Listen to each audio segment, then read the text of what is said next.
Hello everyone. This session will be related to income tax 2. The third chapter under income tax 2 is income from other sources. So this is the third chapter under income tax 2 after capital gains. So what is income from other sources is this is the fifth head of income under Income Tax Act 1961. As you all know that five heads consist of gross total income. This is the last head under heads of income. The first will be, as you know, that income from salary, second is income from house property, third is income from business and profession, next income from capital gains. The last head of income of the individual assessee belongs to income from other sources. So these five heads, total of all these five heads constitutes gross total income. So this is called as a residuary head of income because, as the name says, other sources, any individual assessee who generates income from any other sources except apart from that four other heads of income will be charged or will be taxed under the separate head called as income from other sources. So those income which are not chargeable under any other heads of income will be taxed under this head called as other sources. As the name says, other sources, apart from salary, apart from house property, apart from profit from gains or from business and profession, and any income from capital gains. There is also some incomes which are generated as income through various other sources, which will be called as income from other sources. So those certain incomes which are taxed under this head particularly are, some of them are discussed here. Let us go through that. The first is dividend. So you all know that what is dividend. So any part of the profit distributed to the shareholders in the form of dividend will any part of the profit distributed to the shareholders will be called as a dividend. So it is the same as the interest what we get from the bank, though there will be various types of dividend here. One is dividend from domestic company. This is very important, as you all know about this, because it is been a repetitive adjustment under business, profession, firm, company, or whatever it is. Dividend from domestic company, it is always exempt under section 10 of the Income Tax Act 1961. The next comes dividend from foreign company, which is fully taxable. The next dividend will be related to mutual fund, which are exempted up to rupees 10 lakh, that is example UTI, Unit Trust of India. Such amount must are exempted up to rupees 10 lakh. If it crosses 10 lakhs it is taxable, or if it is within 10 lakhs it is completely exempted. And such mutual fund company must be a domestic company. This dividend domestic company ಇದ್ರೆ ಮಾತ್ರ exempt ಆಗುತ್ತೆ. So ಅದೇ ರೀತಿ mutual fund given by the domestic company ಇದ್ರೆ ಮಾತ್ರ ಅದು ಕೂಡ exempt ಆಗ್ತದೆ. Last dividend which we get is from cooperative society. This is fully taxable. Dividend from domestic company is different, dividend from cooperative society is different, and hence cooperative society comes under fully taxable. The second most important income where an individual earns is from casual incomes. So casual incomes is, it refers to the income which is unexpected and unpredictable in nature. Say as the income may or may not occur in nature. For example, if you take it as a lottery, ಈಗ lottery ತೊಗೊಳ್ತಾರೆ. So ಅದರಲ್ಲಿ amount ನನಗೆ win ಆಗೇ ಆಗ್ತಾನೆ ಅನ್ನೋ ಒಂದು ಭರವಸೆ ಏನೂ ಇರೋದಿಲ್ಲ. ಆಗಬಹುದು, ಅದೇನೂ ಇರಬಹುದು. So that income May R may not incur. So ಹಾಗಾಗಿ ಅದನ್ನು ನಾವು ಕ್ಯಾಶುವಲ್ ಇನ್ಕಮ್ಸ್ ಅಂತ ಕರಿತೀವಿ. ಅಂದರೆ ನಾನು ಅನ್ಎಕ್ಸ್ಪೆಕ್ಟೆಡ್ ಆಗಿ ಅದು ಬರ್ಬೋದು. ಸೊ ಅದನ್ನು ನಾವು ಕ್ಯಾಶುವಲ್ ಇನ್ಕಮ್ಸ್ ಅಂತ ಕರಿತೀವಿ. Apart from lottery there is also such income such as incomes from crossword puzzles, winnings from crossword puzzles, winnings from horse race, that is bettings on horse race ಕಟ್ಟಿ ಏನಾದರೂ amount ಗೆದ್ದರೆ that will also be called as a casual incomes. Next, casual income received by an assessee could be either gross amount or net amount. So what is gross amount or net amount ಅಂತಂದರೆ, gross amount ಅಂತಂದರೆ those amount which are final amount ಅಂತ ಹೇಳೋಕ್ಕಾಗೋದಿಲ್ಲ. Gross ಅಮೌಂಟನ್ನು ನಾವು ಅಲ್ಲಿ ಯಾವುದೇ ರೀತಿಯಾದ expenses ಏನು deduct ಮಾಡೋದಿಲ್ಲ. We can say it as any amount which expenses are not deducted is called gross amount ಅಂತ ಕರಿಬೋದು. ನೆಟ್ ಅಮೌಂಟ್ ಅಂತಂದರೆ the final amount where the assessee receives after deducting all such expenses ಅಂತ ಹೇಳಿದ್ರೆ net amount ಅಂತ ಆಗುತ್ತೆ. For example ನಮಗೆ gross total income ಮತ್ತು total income ನೋಡಿ. ಗ್ರಾಸ್ ಟೋಟಲ್ ಇನ್ಕಮ್ ಅಂದ್ರೇನು? ಆಫ್ಟರ್ ಡಿಡಕ್ಟಿಂಗ್ ಆಲ್ ಡಿಡಕ್ಷನ್ಸ್ ಅಲ್ವಾ? ಆಫ್ಟರ್ ಡಿಡಕ್ಟಿಂಗ್ ಆಲ್ ಡಿಡಕ್ಷನ್ಸ್ ನಮ್ಗೆ ಏನು ಸಿಗುತ್ತೆ? Total income. ಇದು ಕೂಡ ಅಷ್ಟೇ. ಗ್ರಾಸ್ ಅಮೌಂಟ್ ಅಂತಂದರೆ before deducting all any expenses. Net income ಅಂತಂದರೆ final amount received by the S S C after deducting all such expenses ಅಂತ ಹೇಳ್ಬೋದು ನೆಟ್ ಇನ್ಕಮ್ ಅಂತ. ಸೊ ಯಾವಾಗಲೂ ಅಷ್ಟೇ ನೆಟ್ ಇನ್ಕಮ್ ಕೊಟ್ಟಿರ್ತಾರೆ. ಅಂದರೆ ಫಾರ್ ಎಕ್ಸಾಂಪಲ್ ಲಾಟ್ರಿ ತೊಗೊಂಡಾಗ ಅವ್ನು 1,00,000 ರೂಪಾಯಿ ಲಾಟ್ರಿಯಿಂದ ಗೆದ್ದ ಅಂದ್ಕೊಳ್ಳಿ. ಆದರೆ ಆ 1,00,000 ರೂಪಾಯಿನೂ ಕೂಡ ಅವನ ಕೈಗೆ ಸೇರೋದಿಲ್ಲ. ಅವನಿಗೆ ಸಿಗೋದು ನೆಟ್ ಅಮೌಂಟ್ ಮಾತ್ರ. ಯಾಕೆ ಅಂತಂದರೆ ಅದನ್ನು ಗ್ರಾಸಪ್ ಮಾಡ್ತಾರೆ. ಏನು ಗ್ರಾಸಪ್ ಅಂತಂದರೆ ಈ 100%ಅಲ್ಲಿ ಅವನಿಗೆ ಸಿಗೋದು 30% ಟಿ ಡಿ ಎಸ್ ಅಂತ ಡಿಡಕ್ಟ್ ಮಾಡ್ತಾರೆ. ಸೊ ಅವನಿಗೆ ಸಿಗೋದೆಷ್ಟು? 70% ಮಾತ್ರ. ಸೊ 1,00,000ಅಲ್ಲಿ 30% ಅಂದರೆ 30,000 ಅವನನ್ನು ಟಿ ಡಿ ಎಸ್ಸನ್ನು ಕನ್ಸಿಡರ್ ಮಾಡಿ ಅವನಿಗೆ ನೆಟ್ ಅಮೌಂಟ್ ಫೈನಲ್ ಆಗಿ ಕೈಗೆ ಎಷ್ಟು ಕೊಡ್ತಾರೆ? 70,000 ಮಾತ್ರ ಕೊಡ್ತಾರೆ. ಸೊ ಅವ್ನ ಕೈಗೆ 70,000 ಬಂದಿರುತ್ತೆ. ಆದರೆ ಅವ್ನಿಗೆ ಲಾಟ್ರಿಲಿ 1,00,000 ಅಂತ ಬಂದಿರುತ್ತೆ. ಸೊ ಹಾಗಾಗಿ ಅವ್ನಿಗೆ ಬಂದಿರೋದು 70,000. ಇನ್ನು 30,000 ಏನಾಯಿತು ಅಂತ ಅವ್ನು ಫೈಲ್ ಮಾಡಬೇಕಾದ್ರೆ ಹೇಳಬೇಕಲ್ವ? ಸೊ ಅದಕ್ಕೋಸ್ಕರ ನಾವು ಅದನ್ನು ಗ್ರಾಸಪ್ ಆಗಿ ಕನ್ವರ್ಟ್ ಮಾಡ್ತೀವಿ. ಸೊ ಕನ್ವರ್ಟ್ ಮಾಡಿದಾಗ ಫೈನಲ್ ಗ್ರಾಸ್ ಅಮೌಂಟ್ ಎಷ್ಟು, ಆ ಲಾಟ್ರಿಲಿ ಇದ್ದಿದ್ದ ಅಮೌಂಟ್ ಎಷ್ಟು ಅನ್ನೋದನ್ನು ಕಂಡುಹಿಡಿಯೋಕ್ಕೆ grossing up is very much important. So net income is the final amount received by the S S C. ಅದನ್ನು ಗ್ರಾಸ್ ಮಾಡಬೇಕಾದ್ರೆ the amount which is incurred before deducting all the expenses ಅಂತ ಹೇಳ್ಬೋದು. So ಇದು net income ಕೊಟ್ಟಿರ್ತಾರೆ into 100 divided by 70 ಹೇಗೆ ಬಂತು ಅಂತಂದರೆ it is nothing but 100ಅಲ್ಲಿ 30% T D S ಹಿಡಿದಿರ್ತಾರೆ. So ಹಾಗಾಗಿ ಇನ್ನು 70% ಮಾತ್ರ ಇವನ ಕೈಯಲ್ಲಿದೆ ಅಂತ ಅರ್ಥ. ಸೊ ವೇರ್ ಇನ್ಕಮ್ಸ್, ಇದನ್ನು ಯಾವಾಗ ನೆಟ್ ಇನ್ಕಮ್ನ ನಾವು ಗ್ರಾಸ್ ಇನ್ಕಮ್ನಾಗಿ ಕನ್ವರ್ಟ್ ಮಾಡೋದು ಯಾವಾಗ? ಎಲ್ಲ ಟೈಮಲ್ಲೂ ನಾವು ಅದನ್ನು ಕನ್ವರ್ಟ್ ಮಾಡೋದಕ್ಕಾಗಲ್ಲ. There is an exception, that is where income amount under casual incomes must exceed ₹10,000 ಆಗಿದ್ದರೆ ಮಾತ್ರ ಅದ್ರ ಮೇಲೆ ನಾವು ಟಿ ಡಿ ಎಸ್ 30% ಹಾಕೋದಕ್ಕೆ ಸಾಧ್ಯ.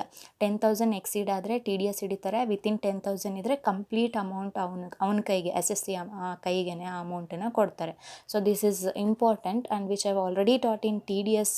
ಇದು ಇದೆ ಆಲ್ರೆಡಿ, ಯಾವುದ್ರ ಮೇಲೆ ಎಷ್ಟು ಪರ್ಸೆಂಟೇಜ್ ಇನ್ಕ್ರೀಸ್ ಆಗಬೇಕು ಅಥವಾ ಎಷ್ಟು ಮ್ಯಾಂಡೇಟ್ರಿ ಲಿಮಿಟ್ ಕ್ರಾಸ್ ಆಗಬೇಕು ಅಂತ. So go through that once. It is link to that T D S also. So the next important thing which comes under casual income is interest on securities.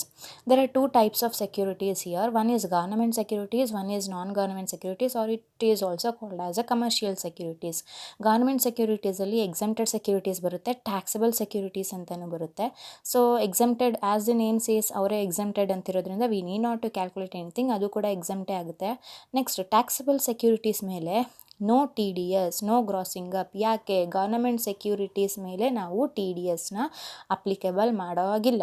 It is a taxable security. Government security taxable security ಆದರೆ ಇಲ್ಲಿ ನಾವು gross ಮಾಡೋ ಅವಶ್ಯಕತೆ ಇಲ್ಲ. ಸೇ it as ಇಲ್ಲಿ ಮಾಡಿದ್ವಲ್ಲ, net casual income into 100 divided by so amount. T D S ಅಮೌಂಟನ್ನು ಹಿಡಿದಾದ್ಮೇಲೆ ನಮಗೆ ಎಷ್ಟು ಸಿಕ್ತು ಅಂತ ಹೇಳೋಕ್ಕಾಗೋದಿಲ್ಲ, ಬಿಕಾಸ್ ಇದು ಗವರ್ನಮೆಂಟ್ ಸೆಕ್ಯೂರಿಟಿ ಆಗಿರೋದ್ರಿಂದ. Next, while coming to the commercial securities, ಇದರಲ್ಲಿ again we will divide it as a less tax securities and tax free securities. Grossing up.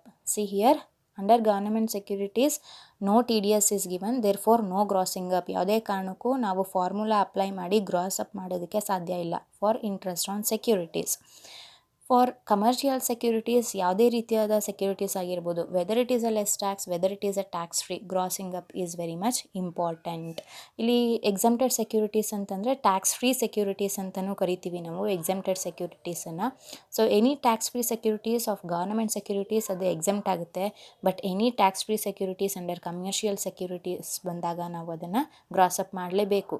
Any commercial securities cannot escape from T D S. It is mandatory to make T D in all such cases relating to commercial securities. So this is important. And then interest on government securities ಕೆಲವೊಂದು exempt ಆಗುತ್ತೆ. ಯಾವಾಗ ಅಂತಂದರೆ national savings annuity certificate ಇದ್ದಾಗ, national defence gold bonds ಇದ್ದಾಗ, special bearer bonds ಇದ್ದಾಗ, so and one more thing important is in order to claim T D S.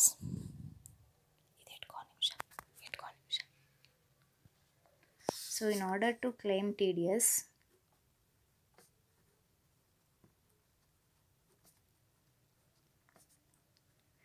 the amount of interest on securities must exceed rupees 10,000 and TDS rate is at 10 percentage. So this is already been taught in TDS under business taxation. For claiming TDS interest on securities ಮೇಲೆ gross up ಮಾಡ್ತಿದ್ದೀವಿ ಅಂತಂದಾಗ ನಮಗೆ formula ಬಂದು that is it must exceed 10,000 ಆಗಿರಬೇಕು and the TDS rate for interest on securities is 10 percentage. ಇಲ್ಲಿ ಬರೆದಿದ್ದೀನಿ POSB that is post office savings bank ಇದ್ದಾಗ individual account ಅಂತ ಇರುತ್ತೆ, ಜಾಯಿಂಟ್ ಅಕೌಂಟ್ ಅಂತ ಬರುತ್ತೆ. ಇಂಡಿವಿಜುವಲ್ ಅಕೌಂಟ್ ಇಲ್ಲಿ exempt up to rupees 3,500 can be exempted. ಜಾಯಿಂಟ್ ಅಕೌಂಟಿಗೆ ಬಂದಾಗ exempt up to rupees 7,000, double of this amount. So if the interest income exceeds 10,000 such non-government securities may be grossed up. Here it is important that such non-government securities can be grossed up. So gross up ಮಾಡಬೇಕಾದ್ರೆ ನಮ್ಮ ಹತ್ರ net interest ಇರುತ್ತೆ. So ಅದನ್ನು gross up ಮಾಡಬೇಕಾದ್ರೆ 100 divided by 90, ನಾನು ಆಗಲೇ ಬರೋದು ತೋರಿಸಿದ್ನಲ್ಲ 100, ಅದರಲ್ಲಿ 10 TDSನ ಮೈನಸ್ ಮಾಡಿದಾಗ ನಮಗೆ 90% ಮಾತ್ರ ಕೈಗೆ ಸಿಗುತ್ತೆ. ಸೊ ಅದನ್ನು ಗ್ರಾಸ್ ಅಪ್ ಮಾಡಿ ಕರಿತೀವಿ. Next is gifts received. So any gifts received ಇದನ್ನು ನಾವು ಯಾವುದೇ ರೀತಿಯಾದ ಹೆಡ್ಸಲ್ಲೂ ಟ್ಯಾಕ್ಸಬಲ್ ಮಾಡೋದಕ್ಕಾಗಲ್ಲ. So this is a part of income which is arrive from other sources, right? So gifts received are not taxable in the following cases. ಕೆಲವೊಂದು ಗಿಫ್ಟ್ಸನ್ನು ಇವ್ರ ಕಡೆಯಿಂದ ಬಂದರೆ ನಾವು ಅದನ್ನು ಟ್ಯಾಕ್ಸಬಲ್ ಮಾಡೋ ಹಾಗಿಲ್ಲ. ಆದರೆ ಯಾರ್ಯಾರು ನೋಡೋಣ. Any money property received from a relative of an individual assessee. This I will be repetitively telling you right from previous classes. ಯಾವುದೇ ರೀತಿಯಾದ ಗಿಫ್ಟೋ ಅಥವಾ ಕ್ಯಾಶೋ ಮನಿ ಏನೇ ಆಗಿರ್ಬೋದು ಫ್ರಮ್ ಎ ಬ್ಲಡ್ ರಿಲೇಟಿವ್ಸ್ ಅದನ್ನು ಈಸ್ಕೊಂಡ್ರೆ, ಬ್ಲಡ್ ರಿಲೇಟಿವ್ಸಿಂದ ಬಂದರೆ ಅದನ್ನು ಕಂಪ್ಲೀಟಾಗಿ ನಾವು ಅದನ್ನು ಟ್ಯಾಕ್ಸಬಲಿಂದ ಆಚೆ ಇಡ್ತೀವಿ, completely exempted. Any money property received on the occasion of marriage of the individual. On the ಮ್ಯಾರೇಜಲ್ಲಿ ಬಂದರೆ ಯಾವುದೇ ರೀತಿಯಾದ gifts it is completely exempted. Any property received by way of will ಆಗುತ್ತಲ್ವಾ, ಗ್ರ್ಯಾಂಡ್ ಫಾದರ್ಸು ಅವ್ರ ಮಕ್ಳಿಗೋ ಅಥವಾ ಅವ್ರ ಮೊಮ್ಮಕ್ಳಿಗೋ ಎನಿ ವಿಲ್ ಅಂತ ಬರೆದಿರ್ತಾರೆ. ಸೊ ಅವ್ರಿಗೆ ಸೇರಬೇಕಾಗಿರೋ ಅಂಥ ಆಸ್ತಿ ಅಂದ್ಬಿಟ್ಟು, ಸೊ ಅಂಥದ್ದನ್ನು ಕೂಡ it will not come under tax limit. Next money or property received in contemplation of death of a payer. This is regarding ಯಾರಾದರೂ ಟ್ಯಾಕ್ಸ್ ಪೇಯರ್ ಏನಾದರೂ ಸಡನ್ನಾಗಿ ಡೆತ್ ಆದರೆ, ಸೊ ಅವನಿಗೆ ಏನಾದರೂ ಮನಿ ಬಂದಿರುತ್ತೆ. ಫಾರ್ ಎಕ್ಸಾಂಪಲ್ ಆಕ್ಸಿಡೆಂಟ್ ಆಗಿ ಡೆತ್ ಆಗುತ್ತೆ. So ಅದಕ್ಕೆ ಕಾಂಪನ್ಸೇಷನ್ ಆಗಿ ಗೌರ್ಮೆಂಟ್ ಕಡೆಯಿಂದ ಸಮ್ ಅಮೌಂಟ್ ಬರುತ್ತೆ. ದಟ್ ಅಮೌಂಟ್ ಅಥವಾ that money is not related to tax limit. Next money received from a local authority, that is BBMP ಕಡೆಯಿಂದ ಯಾವುದೇ ರೀತಿಯಾದ ಮನಿ ರಿಸೀವ್ಡ್ ಆದರೆ as a compensation of loss from any damages ಆಗಿ ಅದನ್ನು local authority bear ಮಾಡಿದ್ರೆ that is also not to be taxed. Money received from any foundation or any other educational institution, hospitals, medical institution. So ಇದು ಯಾವುದೇ ರೀತಿಯಾದ service ಇನ್ಸ್ಟಿಟ್ಯೂಷನ್ಸ್ಗೆ ಬಂದಾಗ ಅಥವಾ charitable ಇನ್ಸ್ಟಿಟ್ಯೂಷನ್ಸ್ಗೆ ಬಂದಾಗ, so ಯಾವುದೇ ರೀತಿಯಾದ ಮನಿ ಚಾರಿಟಬಲ್ ಇನ್ಸ್ಟಿಟ್ಯೂಷನ್ಸ್, ಫಾರ್ ಎಕ್ಸಾಂಪಲ್ ಈಗ ಟೆಂಪಲ್ಗೆ ಸುಮಾರು ಜನ ಡೊನೇಷನ್ ಮಾಡ್ತಾ ಇರ್ತಾರೆ, ಡೊನೇಷನ್ಸ್ ಕೊಡ್ತಾ ಇರ್ತಾರೆ ಟೆಂಪಲ್ನ ಡೆವಲಪ್ ಮಾಡೋದಕ್ಕೋಸ್ಕರ. ಸೊ ಆ ಡೊನೇಷನ್ಸ್ನ ಕೂಡ ಇಲ್ಲಿ not to be considered exempt. ಹಾಗೆಯೇ ಎಜುಕೇಷನ್ ಇನ್ಸ್ಟಿಟ್ಯೂಷನ್ಸ್ಗೆ ಡೊನೇಷನ್ಸ್ ಕೊಡ್ತಾ ಇರ್ತಾರೆ MLAಸು, MPಸು, ಹಾಸ್ಪಿಟಲ್ಸ್ನ ಮೆಡಿಕಲ್ ಇನ್ಸ್ಟಿಟ್ಯೂಷನ್ಸ್ಗೆ, any other fund given for this development of this service institutions ಆದರೂ ಕೂಡ the money received will not come under tax limit. So this is a complete theory regarding income from other sources. This is the format for computing taxable income from other sources. First ಏನು format ಇದೆ ಇದೆಲ್ಲನೂ include ಆಗುತ್ತೆ. Directors fees will come under other ಸೋರ್ಸಸ್ಸೇ ಬರುತ್ತೆ, because ಅವನು director. So ಹಾಗಾಗಿ directors fees ಅಲ್ಲಿ ಯಾವುದೇ ರೀತಿಯಾದ ಎಂಪ್ಲಾಯಿ ರಿಲೇಷನ್ಶಿಪ್ ಇದ್ದರೆ ಅದು ಸ್ಯಾಲರಿಗೆ ಹೋಗುತ್ತೆ. As he is a director ಅಂತಂದರೆ ಮೇಯ್ನ್ ಪರ್ಸನ್ ಆಗಿರ್ತಾನೆ. So directors fees will not come under any other heads, will be taxed only under income from others sources. Salary and allowances of MPs and MLAs. Here also MPs and MLAs ಇವರು service ಮಾಡೋದಕ್ಕೆ ಮುಂದೆ ಬರ್ತಾರೆ government ಕಡೆಯಿಂದ. So ಇವರು ಅಷ್ಟೇ ಯಾವುದೇ ರೀತಿಯಾದ employee relationship ಇಲ್ಲದೇ ಕೆಲಸ ಮಾಡೋದ್ರಿಂದ this will come under other sources. Next family pension. ಇದನ್ನು ಕಂಪ್ಯೂಟ್ ಮಾಡಬೇಕಾದ್ರೆ ಒಂದು ಫಾರ್ಮ್ಯಾಟ್ ಇದೆ, ಆ ಫಾರ್ಮ್ಯಾಟ್ ಪ್ರಕಾರನೇ ಕ್ಯಾಲ್ಕುಲೇಟ್ ಮಾಡಬೇಕು. ವಾಟ್ ಈಸ್ ದಟ್ ಅಂತಂದರೆ 1/3 of a family pension which is given in the problem or prescribed mandatory limit ಇದು 15,000 whichever is less will be considered as family pension. Next ground rent ಅಂತ ಇರುತ್ತೆ. So ಅದು ಕೂಡ ಅಷ್ಟೇ other sources. Income from sublettings ಅಂತಂದ್ರೇನು, letting ಅಂತಂದ್ರೇನು, ಮನೇನ ಬಾಡಿಗೆ ಕೊಟ್ಟಿರ್ತೀವಿ. ಸಬ್ಲೆಟ್ಟಿಂಗ್ ಅಂತಂದ್ರೇನು, ಒಬ್ಬ ಓನರು ಇನ್ನೊಬ್ಬನಿಗೆ ಬಾಡಿಗೆ ಕೊಟ್ಟಿರ್ತಾನೆ ಟೆನೆಂಟು, ಆ ಟೆನೆಂಟ್ ಏನು ಮಾಡ್ತಾನೆ ಮತ್ತೊಬ್ಬನಿಗೆ ಬಾಡಿಗೆ ಕೊಟ್ಟಿರ್ತಾನೆ, ಓಕೆನಾ, ಅದನ್ನು ಸಬ್ಲೆಟ್ಟಿಂಗ್ ಅಂತ ಕರಿತೀವಿ. ಸೊ ಓನರು ಟೆನೆಂಟ್ ಇಬ್ಬರು ಇದ್ದಾಗ it comes under house property. ಮತ್ತು ಆ ಟೆನೆಂಟು ಇನ್ನೊಬ್ಬನಿಗೆ part of building, for example ಅಂಗಡಿನೋ ಏನೋ ಒಂದು, ಮತ್ತು ಅವನು ಇನ್ನೊಬ್ಬರಿಗೆ ಬಾಡಿಗೆ ಥರ್ಡ್ ಪರ್ಸನ್ ಬಾಡಿಗೆ ಕೊಟ್ಟಾಗ ಅದನ್ನು ಸಬ್ಲೆಟ್ಟಿಂಗ್ ಅಂತ ಕರಿತೀವಿ. Which will not be tax under income from house property. ಯಾಕೆ ಅಂತಂದರೆ ಹೌಸ್ ಪ್ರಾಪರ್ಟಿಲಿ ಬರೋವಂಥ ಇನ್ಕಮ್ಮು ಓನರಿಗೆ ಮಾತ್ರ ಸೇರುತ್ತೆ. ಬಟ್ ಇಲ್ಲಿ ಟೆನೆಂಟ್ ಮತ್ತೆ ಬಾಡಿಗೆ ಕೊಟ್ಟಿರೋದ್ರಿಂದ that income from sublettings must be calculated under income from other sources. Related expenses related to sublettings of house must be deducted. ಇಲ್ಲೇ ಕೊಟ್ಟಿದ್ದಾರೆ, related expenses must be deducted. Next income from letting out plant and machinery without building. So related to sublettings house property ಆಗಿರ್ಬೋದು, ಅಥವಾ income from letting out plant and machinery ಇದೇನಾದರೂ ಬಾಡಿಗೆ ಕೊಟ್ಟಿದ್ರೆ, so ಅಥವಾ ಲೀಸಿಗೆ ಕೊಟ್ಟಿದ್ರೆ ಅದು ಕೂಡ ಇನ್ಕಮ್ ಫ್ರಮ್ ಅದರ್ ಸೋರ್ಸಸ್ಗೆ ಬರುತ್ತೆ. Royalty income, you all know about this royalty income. So this is also come under income from other sources. Interest on compensation, ಹಾಗೆ casual incomes, this is very much important to be noted. So ಇಲ್ಲಿ ನಮಗೆ ಯಾವುದೇ ರೀತಿಯಾದ expenses ಬಂದರೆ ನಾವು deduct ಮಾಡ್ತೀವಿ. ಎಲ್ಲೇ ಆದ್ರೂ ಯಾವುದೇ ರೀತಿಯಾದ ಇನ್ಕಮ್ಸ್ ಆದ್ರೂ related expenses, for example royalty income ಬಂತು, ಹಾಗೆಯೇ ಎಕ್ಸ್ಪೆನ್ಸಸ್ ರಿಲೇಟೆಡ್ ಬಂದರೆ ಕಂಪಲ್ಸರಿ ಇಲ್ಲಿಂದ ನಾವು ಡಿಡಕ್ಟ್ ಮಾಡ್ಕೋಬೋದು. ಆದರೆ casual incomes related expenses must not be deducted. For example lottery ಟಿಕೆಟನ್ನೇ ತೊಗೊಳ್ಳೋಣ. ಲಾಟ್ರಿ ಟಿಕೆಟಿಂದ ಅವ್ನಿಗೆ 1,00,000 ರೂಪಾಯಿ ಬಂತು, ಆದರೆ 150 ರೂಪಾಯಿ ಎಕ್ಸ್ಪೆನ್ಸಸ್ ಆಯಿತು ಅಂದ್ಕೊಂಡು ಆ 1,00,000 ರೂಪಾಯಿಗೆ ಇದನ್ನು ಕಾಂಪನ್ಸೇಟ್ ಮಾಡೋದಕ್ಕೆ ಆಗಲ್ಲ, because it is unpredictable. So ಹಾಗಾಗಿ ಅದಕ್ಕೆ ರಿಲೇಟೆಡ್ ಯಾವುದೇ ರೀತಿಯಾದ ಎಕ್ಸ್ಪೆನ್ಸಸ್ನ ನಾವು ಡಿಡಕ್ಟ್ ಮಾಡಬಾರ್ದು ಎಕ್ಸೆಪ್ಟ್ ಕ್ಯಾಶುವಲ್ ಇನ್ಕಮ್ಸ್. ಬೇರೆ ಯಾವುದೇ ರೀತಿಯಾದ ಎಕ್ಸ್ಪೆನ್ಸನ್ನು ಪರ್ಟಿಕ್ಯುಲರ್ ಇನ್ಕಮ್ಸ್ ಜೊತೆ ನಾವು ಅದನ್ನು ಡಿಡಕ್ಟ್ ಮಾಡ್ಬೋದು. Next dividend, as I said before, dividend from Indian company completely exempted. Foreign company ಅಥವಾ ಕೋಆಪ್ರೇಟಿವ್ ಸೊಸೈಟೀಸ್ ಬಂದಾಗ ಕಂಪ್ಲೀಟ್ಲಿ ಟ್ಯಾಕ್ಸಬಲ್ ಆಗುತ್ತೆ. Next is interest on securities which I discussed in the previous one. Income from undisclosed sources ಎಲ್ಲೂ ಕೂಡ disclose ಮಾಡದೇ ಇರೋವಂಥ sources, say as savings of cash ಆ ಥರ. So ಅದನ್ನು undisclosed sources ಅಂತೀವಿ. Any other incomes which will come under income from other sources. What are all the expenses not a deductible? One is personal expenses, interest payable outside India without TDS. This is very much important. Expenditure in respect of casual incomes. So casual ಇನ್ಕಮ್ಸ್ಗೆ ಯಾವುದೇ ರೀತಿಯಾದ expenses ಇದ್ದರೆ ಅದನ್ನು ನಾವು consider ಮಾಡಬಾರ್ದು. Any personal expenses ಇದ್ದರೆ ಅದನ್ನು ಕೂಡ ನಾವು ಕನ್ಸಿಡರ್ ಮಾಡಬಾರ್ದು. Interest payable outside India without TDS ಅದನ್ನು ಕೂಡ ಕನ್ಸಿಡರ್ ಮಾಡಬಾರ್ದು. ಫಸ್ಟು ಈ ಫಾರ್ಮ್ಯಾಟನ್ನು ಫಾಲೋ ಮಾಡಿ ಥಿಯರಿನ go through this theory. So in the next class we will go to the solving the problems under income from other sources.